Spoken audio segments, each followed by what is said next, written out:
Depuis 2019, la fiscalisation du secteur agricole constitue l'une des mesures principales envisagées pour élargir l'assiette fiscale qui compose en grande partie les recettes budgétaires dans notre pays.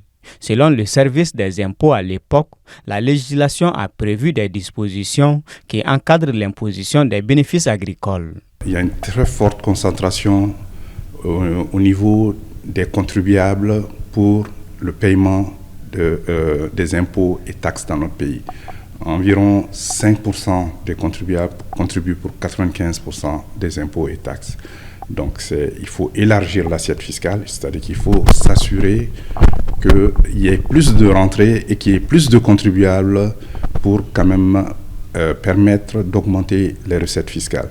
Et comme vous le dites, le secteur primaire, c'est-à-dire le secteur agro-silvo-pastoral, est très peu taxé. Ces domaines agricoles concernent non seulement les fermes modernes, mais aussi l'agriculture de subsistance, d'où le problème de taxation demeure une réflexion majeure. Parce que depuis un bon bout de temps, la réflexion c'est qu'il faut fiscaliser le secteur agricole. Mais là, attention, il faut faire attention. Parce que l'impôt, généralement, c'est sur le revenu. C'est-à-dire que quand on a la possibilité de saisir le revenu, de savoir réellement ce que vous gagnez, on impose votre revenu. Mais lorsque on n'a pas trop d'éléments, on peut taxer en amont. N'est-ce pas? Quand vous regardez le cas un peu, souvent les gars de l'impôt synthétique, les patentes que les gens payent, rentrent un peu dans ce cadre-là. Mais venons-en au niveau de l'agriculture. Quand vous vous rendez compte quoi au niveau de l'agriculture, au niveau du Mali, c'est que l'agriculture, le niveau de performance est faible. Le revenu agricole est faible, au fait. Quand vous regardez globalement les paysans, vous allez trouver que ce sont des gens pauvres. Maintenant, si on dit qu'il faut fiscaliser l'agriculture, mais c'est quelle agriculture il faut fiscaliser? C'est quelle agriculture il faut imposer? Est-ce que c'est le producteur de maïs là?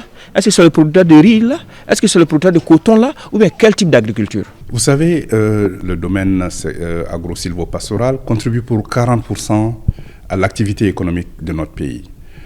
Donc, si ce secteur contribuait à hauteur de ce qu'il constitue par rapport à notre économie, je pense que les finances publiques se porteraient mieux. Il ne s'agit pas de surtaxer ceux qui nourrissent l'ensemble des Maliens, parce que vous savez que ce sont les zones rurales qui nourrissent les zones urbaines, mais il s'agit surtout d'aller vers une plus grande industrialisation, une plus grande transformation de ce que nous produisons, d'élargir aussi notre production nationale. Surtout, nous avons plusieurs filières porteuses qui n'ont pas atteint leur potentialité, et nous avons certaines filières porteuses qui sont très performantes, mais où on ne fait pas beaucoup de transformation. Ainsi donc, selon lui, tous ceux qui ont des revenus décents doivent payer des impôts, mais que ces impôts qui doivent être justes et équitables soient à hauteur du revenu.